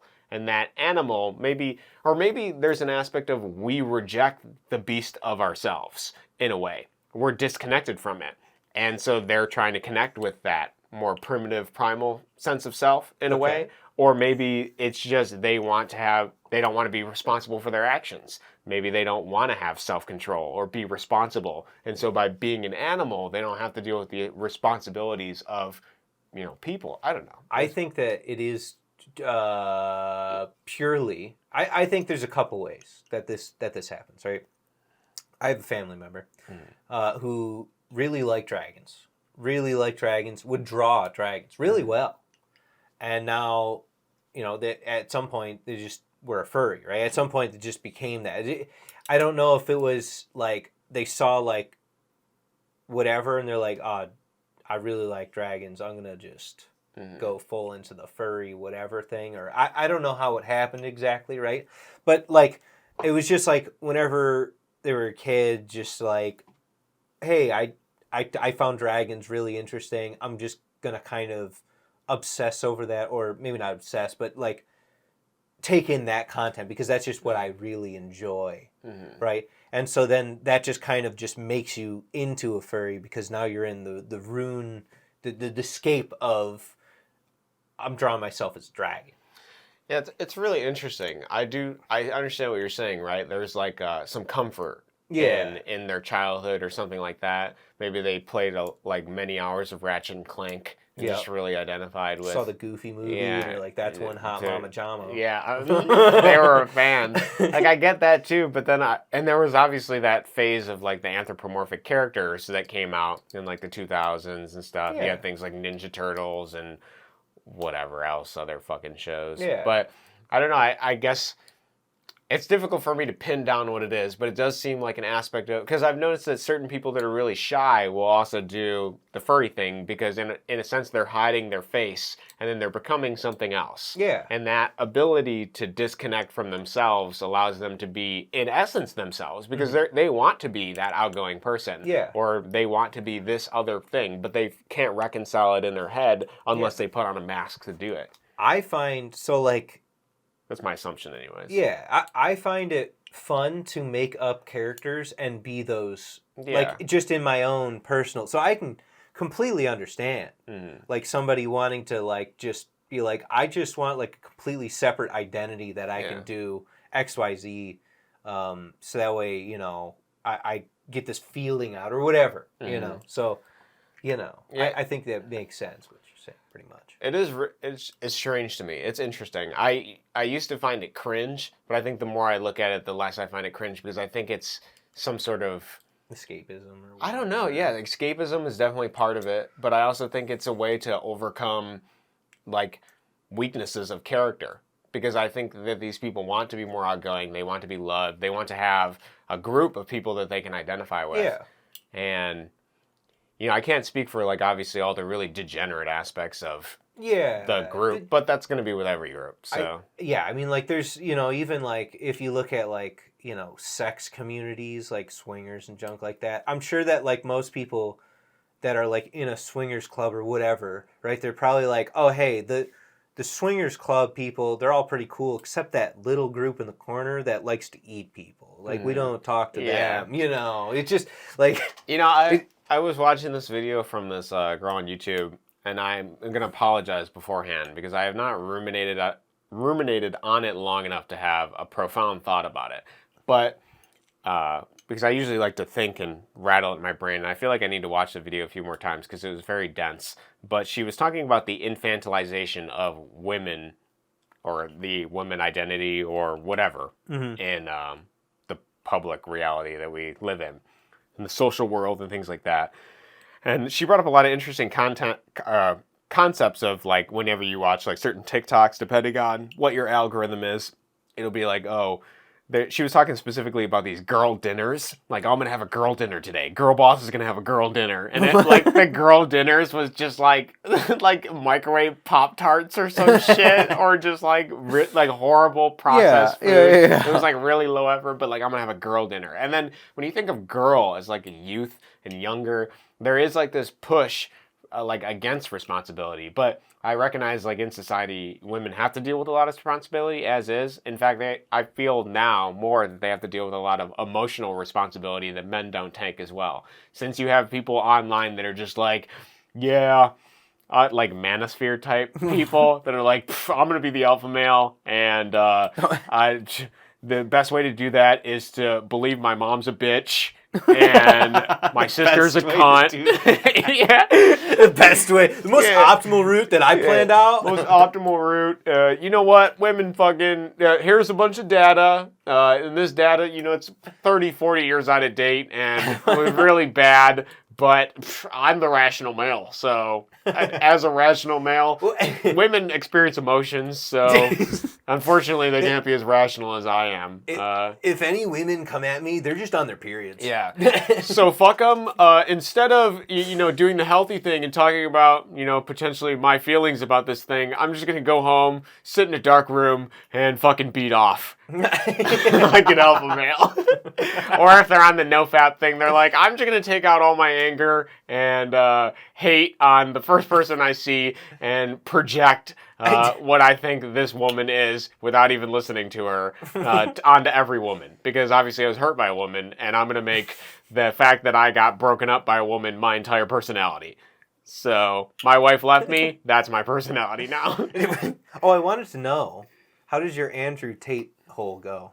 Yeah, so I went down the rabbit hole a little bit, and you know what? I really dislike him. All right, yeah. Yeah, I really hate, because I didn't know until I did more research that literally all of his money, first off, he flaunts more money than he has. Sure. And then second off, his money is all just from women he's exploited on cams. And there's some interesting things about this. I say interesting from like a weird, like sterile scientific perspective, but I want to mention it because I don't know, maybe this is horrible information, but I found it kind of fascinating to imagine like this guy making money this way. So like what he would do, because I was watching a video is from Common Sense Skeptic, and he did this hour-long video on like Andrew Tate, because I was trying to do more research on it, and it was really good. And he was talking about, essentially it was Andrew Tate made money doing this, and then he sold courses explaining how he did this, right? Yeah. And so here's the bottom line. Here's what you do. You got to get a girlfriend, right? You got to get her really into you, okay? Really into you. Once she's really into you, then you got to ask her to do the cam girl stuff, right? But there's a point, right, where she's going to become self-sufficient. Because if she can do all the camera girl stuff herself, then there's no point in you being in the picture. She could just take her money and run, right? So you have to have utility. And so what Andrew Tate came up with was he was the one responding to all the chat and doing all of the actual typing. The girl would just do the webcam stuff. He would have the guy's phone numbers. He would milk them for the money. And she had an unplugged keyboard that she would pretend to type on. And he would literally just do all the typing for everything. He had phones with all the numbers of all these guys and everything. So whenever the cam girl was like doing stuff, they were always talking to Andrew. And then eventually, at a certain point, he hired out people to do that aspect of the role. Yeah. And then the other scummy thing he did was he told them he was giving them 50%, like, even, but he was actually giving them 30% and then just pocketing the rest of the money or whatever. Yeah. And then I think he was also like, whenever he would only give him 30%, he'd be like, oh, it's taxes. Yeah, random other stuff on top of it. Yeah. And then he would, and then he had like one main chick that whatever, his most loyal of the chicks that would essentially like groom or try to get all the other chicks into the webcam thing. So he'd expand his empire of whatever. Yeah. And it's just like, oh my God, that is the most beta male way to make money the top G I've ever heard of in my entire fucking life. Yeah. Like, dog, you talk about like hard work and like doing shit. You're literally just like, oh, I'm going to exploit people, whatever. Yeah. Like, I'm just going to milk other sad, lonely guys for money, and then I'm going to pretend to sell a course that like, I guess the whole hypocrisy is that like you're trying to sell a course to like for people to better themselves, but you're just exploiting the shit out of them. So what the fuck? Like it just seems antithetical. Like you're like, oh man, I got to step on some toes to make people better people. Like he crack a few eggs. Yeah, he talks about how much he cares about men and like young men and things like that. But it's all bullshit because at the end of the day, he's exploiting the like lonely guys. And then exploiting women too, in order to achieve that. It's like that's not, what the fuck. Oh yeah, that is so. Just exploit everyone. I do like, out of everything though, I do still find that concept funny of just not believing in depression somehow making it go away. Oh yeah, like I don't believe in depression, so it's not real. Like this languid, feeling that's constantly clawing at me and pulling me down to like hell. That's just not it. Yeah. It doesn't exist. Some days I just don't have energy and I don't want to get out of bed. Yeah. It just... So you know what I do? I look in the mirror and go, depression doesn't exist. Alakazam. And you I'm know, ready. there is something to be said about, I like that concept, right? Because I do think the mind is powerful, and I think that believing in something can shift your mindset on it. So Sure. I don't think everything he's saying is entirely bullshit. But I find it funny, and I'm also not saying as well, I guess what am I saying, rather than what I'm not saying. I find it interesting because I do think nowadays, like the psychology field overdiagnoses a lot of things. Sure. I think it misdiagnoses things or creates words in order to, you know, add some other pill to the block. Because at the end of the day, their incentive is to make money. Well, so isn't that not psychology, but the other one? Psychiatry. Yeah. Yeah, and But it's the same. Yeah. Whatever the case, there are people that need to make a living, and maybe it's not that they're overdiagnosing or trying to come up with random words for things to make everyone more confused. Maybe it is just there are these things manifesting in people. They need to create words for it, but I think the manifestation of those things is a result of the society that they live in nowadays, which is why I think there's so much pushback against like people having their own identity in the first place, right? Yeah. Like I used to find that stuff really silly, but I think the more I've actually been watching a lot of content stuff too, and I think that, you know, everybody's just tired of the pressure of like, oh, well, I have to be this person. I have to fit this shape. Yeah. And so rather than that, there's like a rebellion of like, well, fuck it. I'm just going to dress up as a fucking cat. And I'm going to go to a fucking party with a bunch of other people that dress up as fucking cats. And we're going to do drugs or something. Like We're going to smoke meth. Yeah. Like, dude, I get it. Like, I kind of understand. Yeah. You know, because there is a lot of pressure, like, even from like your parents or whatever, that are like, you got to be this person, you got to do this is what you got to do, this is your responsibility, you were born into the world and this is what you're. And then there's also a bunch of shit that disrupts the endocrine system as well, so you're not even like fully functioning at the level you could be because you're fucking eating like glop. You know, somebody's fucking monetized like cow turds and managed to ferment it into soy so that you could boil your fucking fries in it. What an alchemist that man is. Yeah, they flipped open the alchemy books and they're like, Philosopher's Stone? Estrogen. Perfect. Here, why would we need to convert our... And even then, from my research on philosophy and alchemy, I do think that all of those are kind of just like coded words in a way for self-help, right? Because the Philosopher's Stone, to me anyways, from the things I've read, seems to be like a way that you can refine yourself to become more of something, like a I don't know. I want to say like an unlimited man. To become the unlimited man. I have so much man. Yeah, for 5 easy payments to your local Rosicrucian or Freemason group, you can unlock the hidden text. 5 easy blood sacrifices. Yeah. All you have to do is agree never to give their secrets to anyone. Swear by the sword. Take off your sleeve and your left leg or whatever they do. Why don't we go find the Freemasons? Just join. Yeah, dude. We'll do a Freemason podcast. Yeah, that's what we'll do. We'll go hit them up. Yeah. I'm sure they'd love. We'll bring these here. We'll just go do the podcast outside of a Freemason temple. Let's go. Yeah. Yeah, they have literally no windows. Let's go. Yeah. Yeah. We're going. Move the background over. Yeah. We need different scenes. That's what we gotta do. I'll put an app on my phone and we can just just swap it out. Yeah, there we go. How we're walking there. We're inside of a car. Yeah. Yeah. There you go. There's something so physical about a green screen, yet not. Oh God. But yeah. Anyway, dude. Yeah. So we went on a tangent there, but I feel like it's pertinent. This is great because we're nearing our usual 1 minute and 30 or 1 hour and 30. Exactly. Yeah, and so I think the perfect topic to end it on, if you have nothing else that you'd like to say, is oh wait, first off, I gotta conclude where the magic money, what happened with that. Yeah. So It definitely was like $12,000 of cards. Uh-huh. Okay, but the condition they were in, so I brought them to a local card shop, and they were like going through it and stuff. And there's obviously a lot of stuff that they showed me that it's gonna make it difficult to sell, like cards that were kind of curling and things like that, and edges that were kind of fucked up. And so my most expensive meat of the thing was obviously the dual lands, and there was quite a bit of them.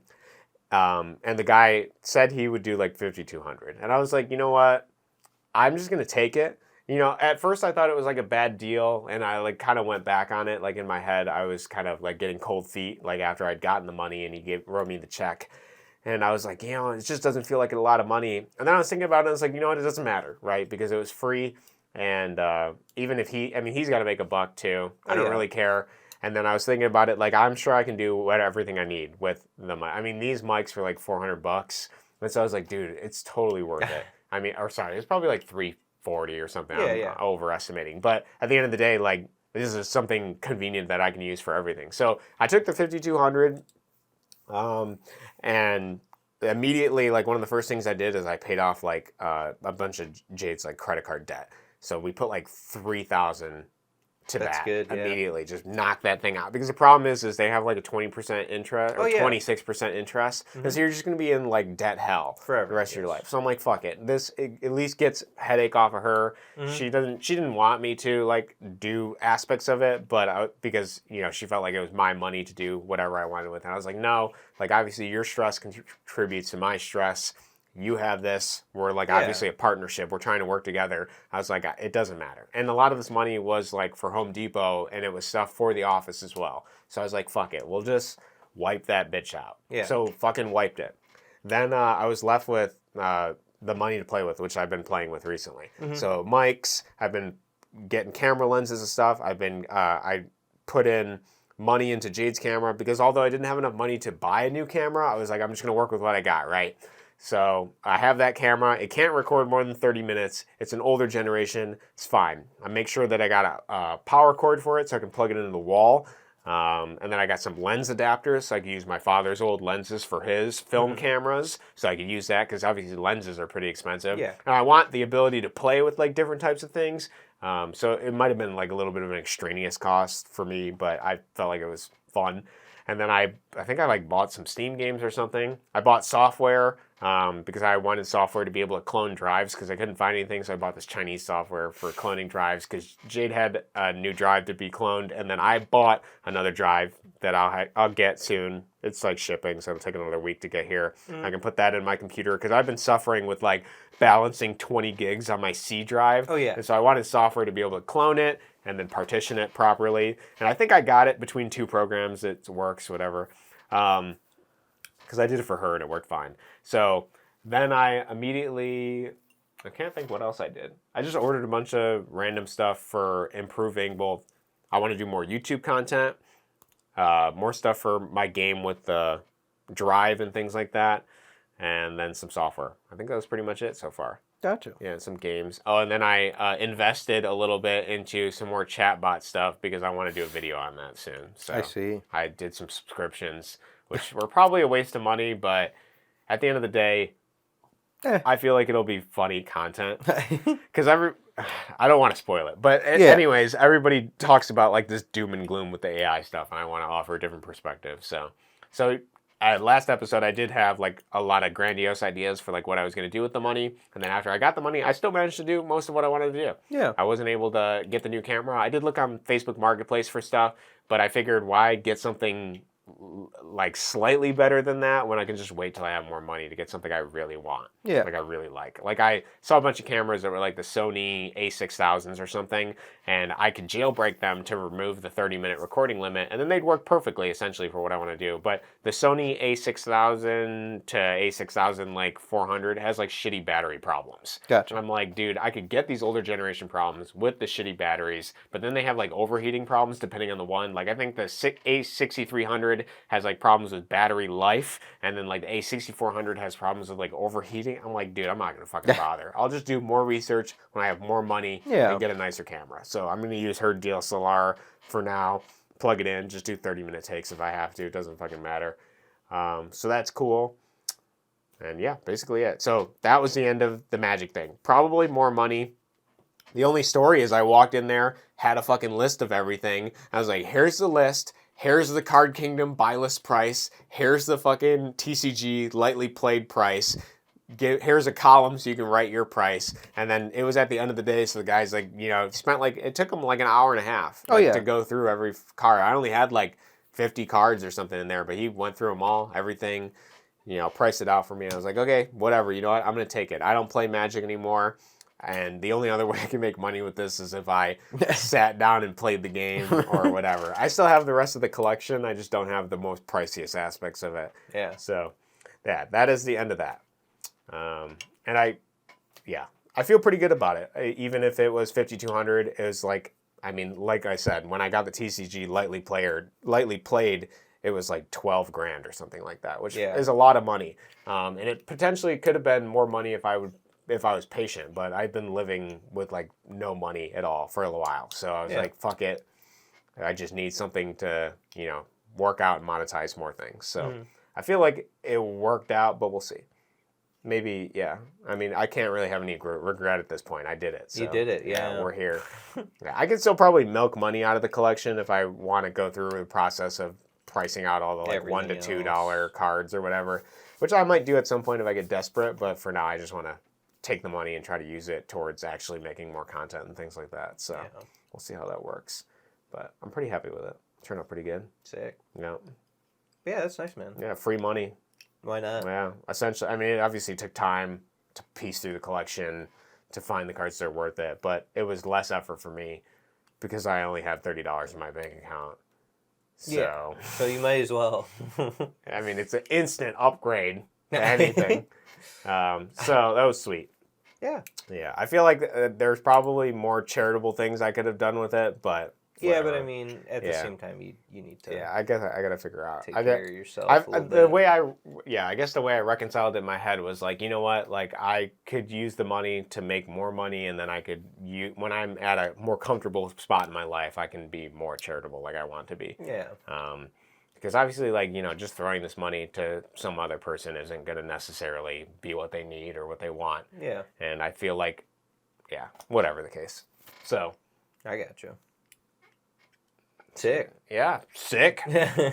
So we made money, got the mics. I'm pretty fucking hyped. Honestly, that's my best purchase. That is the thing. It's pretty good. Everything else I bought, I'm like, dude, these mics are fucking sick. And I did research too. I'm glad I didn't go with the Rode mics because the Rode mics, this is obviously my first time using it, so maybe I'll change my mind on how I feel about these later if they fuck up or something. But the Rode mics uses like their own software, and I did not want to deal with their software on the computer. I'd rather just plug these bad boys in. Easy. Yeah, get the stuff, whatever, no problem at all. And they're convenient, and they had a hookup straight to my iPhone, and I can hook it up to like an Android or whatever. So like if I'm taking a video with my iPhone, like the receiver is connected to it, and it'll use the mic audio instead of the receiver, or instead of the shitty, phone audio. Yeah. It's like, oh man, dude, for like $340 something bucks, like this is such a convenient thing. And the case is shut. Dude, I feel like I'm shilling for them now, but it's so good. I don't understand why more people don't use these. You didn't even say what kind they are. They're the DJI 2s, DJI 1, I don't know, whatever it is. Whatever microphone. Fucking sick, dude. It's got the little box. I used to have lights up and shit. Oh my god. I get a drone by that company. Oh, yeah, super good. I'm going to buy everything DJI now. There were some other things that they made that I was like, I'm getting that next. There it is. Yeah. I got to use these more, obviously, but something I want to do is cooking streams, so these are perfect. I'm ready. To get the audio. With the stationary mic, I keep swinging around. I have to worry about the cord. It's fucking stupid. It'll get in the way. Yeah. So, the last thing I was going to end our podcast on, which I feel like you're going to really like.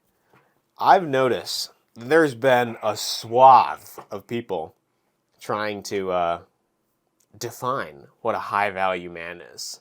Okay. So I figured we could take the opportunity, you and me together, crunch our brains together, and try to define what a high-value man is. I mean, like, okay. Because you got, like, all these guys, right, and they're like, oh, the alpha male Chad. Like, this is what you want to be. You want to be, even though they discount the fact that the alpha, omega, beta, whatever thing they got going on there, that stuff only came about in wolves when they were in captivity. It doesn't exist. That hierarchical, it doesn't exist. No, it doesn't. Literally, the guy made the study and spent the rest of his life saying, no, that study's false. It's not how this works. They actually are like pretty interdependent and work generally together. It was just in that confined space where this sort of behavior was represented. At least that's my understanding of it. I don't know if you have any. I don't know. I mean, like, I know that there's like whenever like wolves hunt, like if it's not like one gets to eat before the others or anything like that, but I know like, you know, there are certain ones with like, oh, this wolf's the best at like taking down the prey or whatever, so like that one will chase down whatever, but whatever the case, so I figured we might as well define what we think the highest value. Yeah, what are the traits that easiest answer? I already know the guy. Yeah. Okay, so if you look, and can you pick dead people? Yeah, you can pick whoever. Okay, even if this guy's completely made up, Jesus Christ probably has influenced more things, more people's lives than literally any of the other people that we could talk about. So you think it's you? So then we'll extract from that, right? So you think that the aspect that makes a high value anybody is somebody that can influence a lot of people. That can, for good, obviously. For good. Right? But obviously good is subjective sometimes, True. Right? Yeah. I mean, there's objective aspects of good, but... You could also say, like, you know, Romans or whatever killing people that didn't believe whatever, right? Yeah, you could do, you know. There's a bunch of whatever. I do agree with you that there is, like, objective good and then there's subjective good and whatever. Yeah. But obviously, it's about influencing, and then from your perception, it's about that influence to better.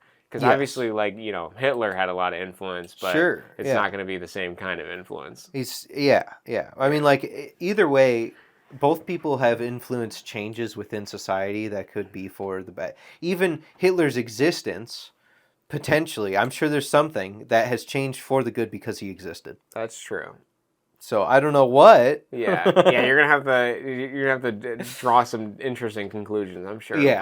But there's got to be something. Yeah. You know, even like being in war, right? We develop nuclear bombs, and that's terrible, and like you could, you know, blow up the whole entire planet and junk like that. But now everybody's at a standstill because of nuclear bombs, right? Sure, yeah, but that's not the positive side, I guess.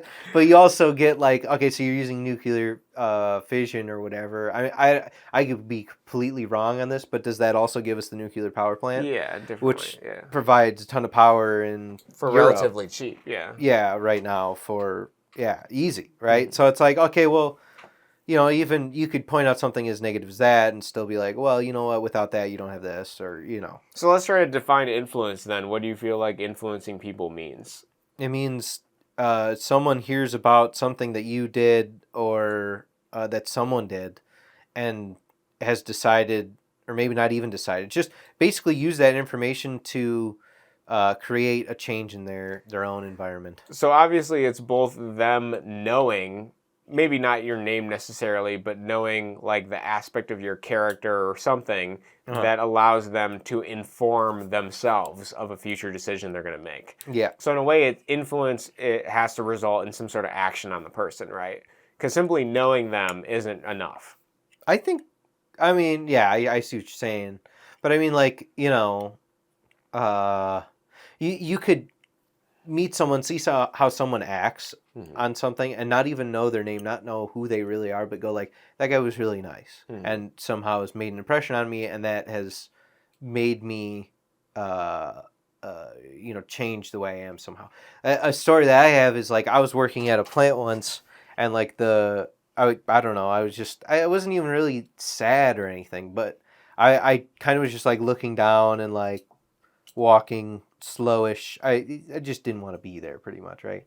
But like a guy randomly who worked at this place, like just walking by was like, hey man, keep your head up, gets better. And I'm like, wow, just that guy saying that, even though I wasn't really sad or anything, I just was like, you know what, that guy's right, and I should try to spread that message or whatever. And so like since that point, I've kind of told other people that in different ways. And so in a way, that random guy that I walk by, don't know his name, I know where he used to work or maybe he still works there. I don't know.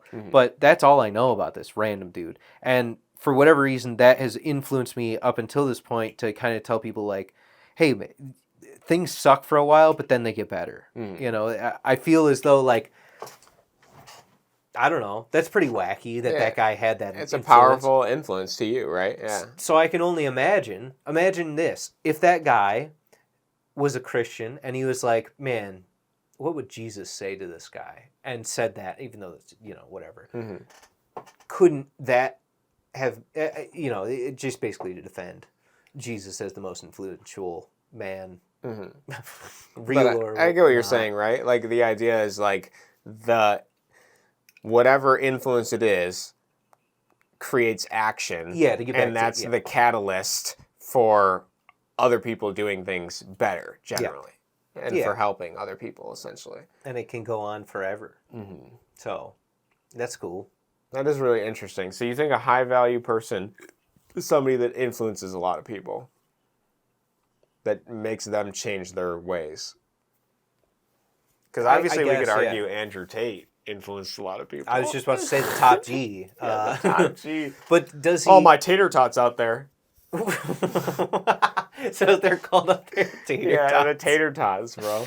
But yeah, no, I mean, like, yeah, you could say that, but at the same time, he influences people, but he hasn't influenced people for thousands of years, and he hasn't, from some people's perspective, it's a negative influence. Whereas, if you were to take what Jesus preached or whatever, right? Some people could be like, no, these things about the Catholicism and stuff is bad, but I think a majority of people would be like, oh, but for the most part, it's like, don't kill people and be nice to people and forgive people and stuff like that. So it's like, oh, well, that's all good things.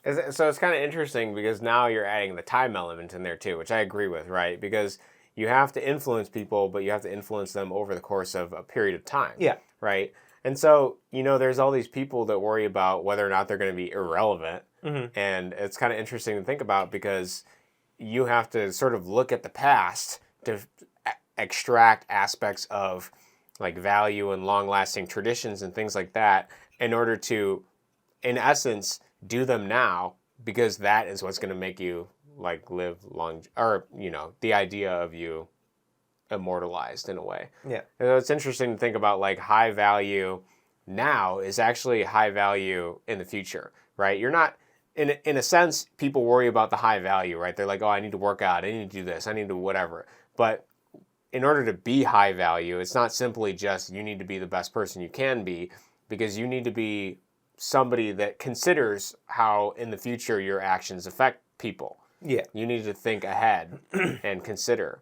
It's not just about the moment right now where you're fucking working out and trying to do stuff. It's like a foresight thing.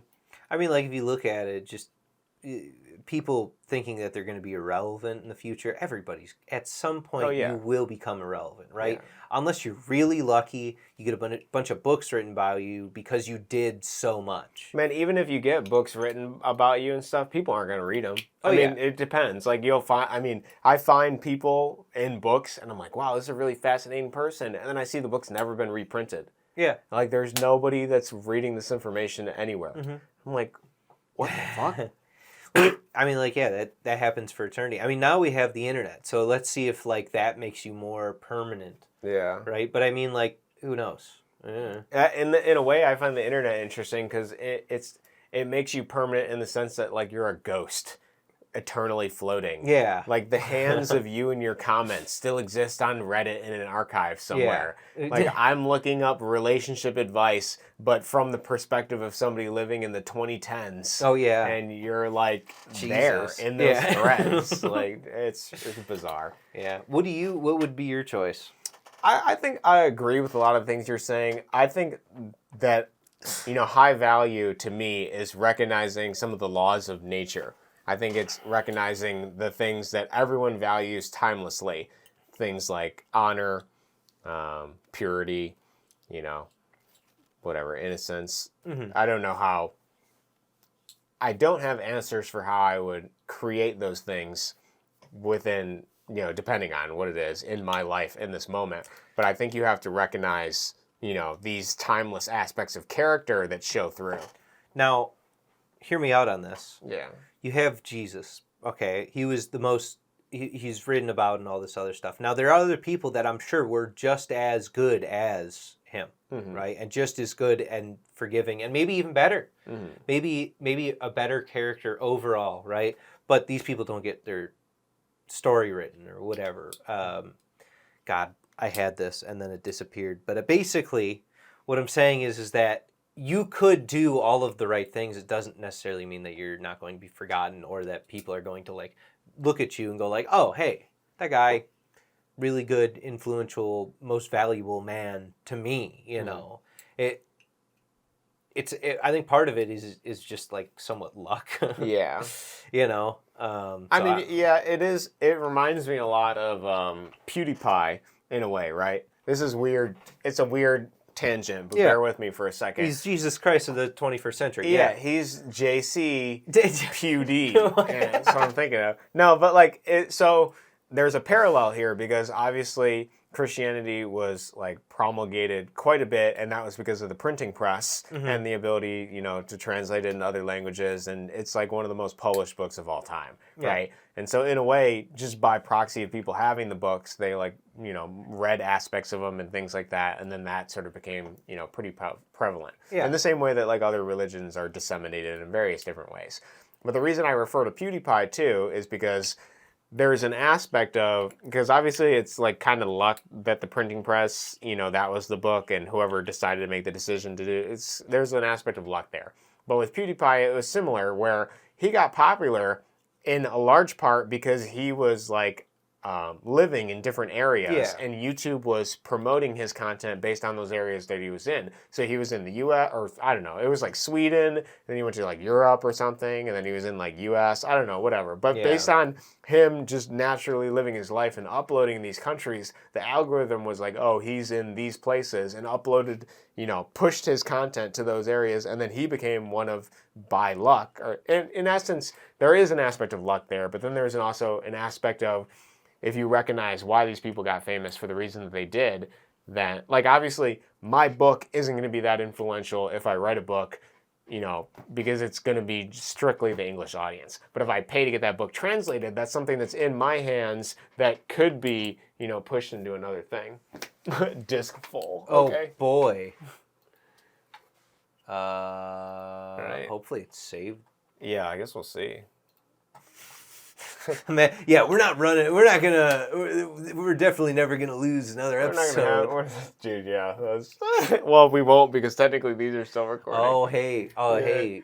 The audio only. So you will have to do a thumbnail because at the end of the thing will be the thumbnail. Excellent. All right, let me see if this actually saved the video.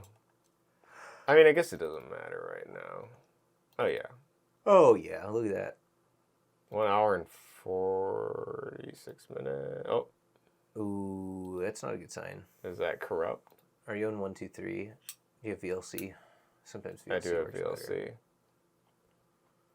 That's why you don't have a disk space. You got 1, 2, 3 and VLC. Those are two 15 megabyte. Holy shit, this thing recorded 62 gigs. No wonder it's fucking slow opening. Oh. What the fuck? Wow. I mean, maybe it's still... I can't... Well... Yeah, it doesn't make sense because my streams are like 300... megs? This one's 13 gigs. But I stream for longer than that. I don't know. Interesting. Doesn't matter. Maybe it saved everything separately. We'll have to wait for it to, like, render out, I guess. Yeah, I don't fucking know. Oh, God. Oh, wait. Oh, it works. It just takes a long time. Damn, look at... We're just talking with, like, a crummy green screen effect over our face. God, it's horrible. All right, well, it doesn't matter. Whatever. Anyway, yeah. Yeah, we can continue our conversation. Yeah, we'll wrap it up. It doesn't matter. There's nothing much. I mean, we could talk about the high value thing. I just want to put the thought in your mind because I think it's interesting. Yeah. For me, I think it's the timeless aspects of... your actions and... Yeah, your actions and what makes you, a good person is... pretty objective. Yeah. Yeah, obviously, obviously you're going to make controversial decisions in your life depending on who's looking at it and what lens they're looking at it through. But I do think that there are timeless aspects of objective character that you can emulate yourself that would make you a more influential and higher value person overall. Yeah. But I also think that it's a lot of what you contribute outside of yourself that makes you a high value person. Oh, yeah. I mean, like, well, you could be a high value person that contributes a lot to society and then hate yourself. And then to the person who is high value themselves, would it be worth it? Is it worth it that they are high value themselves, that they did a bunch of high value things outside of themselves? Does that like sate their inner desire to be to have self-worth? Mm-hmm. You know, who knows? Yeah, I don't know. Yeah, I guess we have to think about it. I have a whole book of shelves up here that's telling me that these people were thinking about it. I bet I often wonder at what point when I read all of these over the course of my life, hopefully I'll get a chance to. These are the great books of the Western world that I'm pointing at. There's 54 of them. And it starts all the way from, the Greek times all the way up to Freud, of the most important of the great conversation. Shakespeare, Pascal, Gibbon, Kant, everything. Kepler. And I wonder, what, if I read all these books, what sort of person am I going to be then, as well as what sort of opinions will I have at the end of it all? Like, yes. What is my... If you sit down and read all these books, what is that person who reads all those books, internalizes them, studies them over the course of like 10 years, what person, like, what are they going to think a high value man is? I bet it's going to be infinitely different than the words that we're saying here. Probably. But it also could be the same. I don't see a Jesus Christ book. Yeah, so this set does not include the Bible, and it explains why it doesn't include the Bible in the first book. It explains that everyone has a Bible, so there's no point. The reason that they printed these is because not everyone has all of these books, and only rich people could essentially get copies of these books in English, because a lot of them are, Oh, yeah. they're less rare now, but when they made the great books of the Western world, they were. This is essentially like a liberal education from start to finish. This is what they would train their kids on, for like rich kids, I guess. This is what they would spend all their time studying, these various authors. Yeah. So. Wacky. That's wacky. That's a word. Dude, they like Gibbon.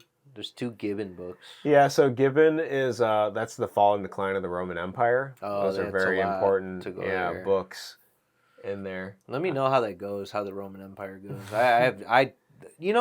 I never liked learning history growing up, and I still really don't, but I really like hearing the footnotes. I really like hearing the main points of like what happened XYZ.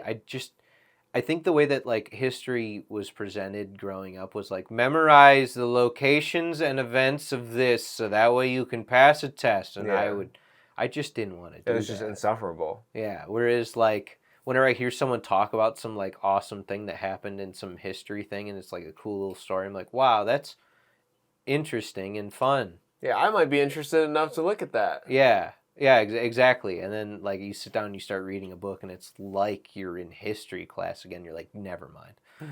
Cancel that. I'm out, boy. Yeah. Deuces.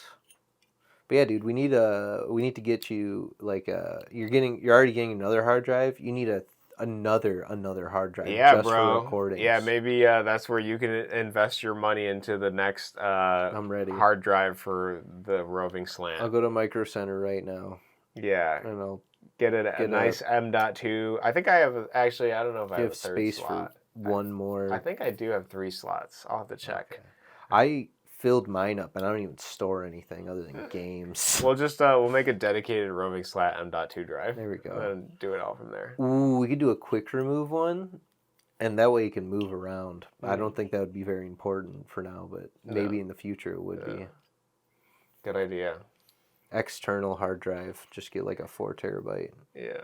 Now we're talking shop on the podcast. Talking shop. This is content. This is how you succeed, right? Yeah. By talking shop. Now we're gonna start the Patreon only section. Yeah. For those of you who enjoyed the conversation thus far, the rest of it is pay-per-view only. Yeah. But no, I hope Sam and I wrestle in the mud. Yeah, in the mud. The mud pit. change the background to the butthole. Yeah. It's the mud pit wrestling section. God. Oh, God. Anyway. Anyways, I feel like that's a pretty good wrap. That's good. Yeah, I like it. Yeah, we'll see if these DJIs picked it up or if my third failsafe failed. Every failsafe. Yeah, just failure. Gone with the wind. They're like, oh, you had to put in the SD cards into the DJIs, and they were under the box lid cover or something. I'm like, oh, fuck. Why? Yeah. It's okay, you gotta fuck one up to learn how to do the rest. That's true. I'll just have to record these in a lower quality because it doesn't really matter. Do you think it was like just in like 1080p or something? I don't know what it was. I'll look at it after, but Yeah. it's got to be some stupid setting where it's like, oh man, you wanted this in Yeah, 4K, right? You wanted high fidelity, super extreme. Yeah, extreme, blah, blah, blah. Yeah, who knows, man. But anyway, thank you for listening to the Roving Slant podcast. Yeah, thank you for joining us on our 10 subscribers special. If you'd like to ask any questions to Roving Slant directly, you can hit me up on Discord. You can find my social media somewhere. Just Google my name or my game. Or you can message us at rovingslant@gmail. Or wait, rovingslant@gmail.com. Yep. Yeah. That's what I wanted. I wanted that twin thing. You know, we're on twin link where we both finish each other's sentence at the same time. Yeah. No, sorry. At the what? Yeah. And we're going to finish each other's sentences at the same know time. Yeah. Damn it. You're supposed to. We have this in the script. We can't do it. We've been looking at the script the whole fucking time. I know. I glued it to the wall behind you. Oh my god. What? Anyway, should we hit the done recording button or should we just leave it going? Yeah, we should hit the done recording. Mine vibrated. Did yours vibrate?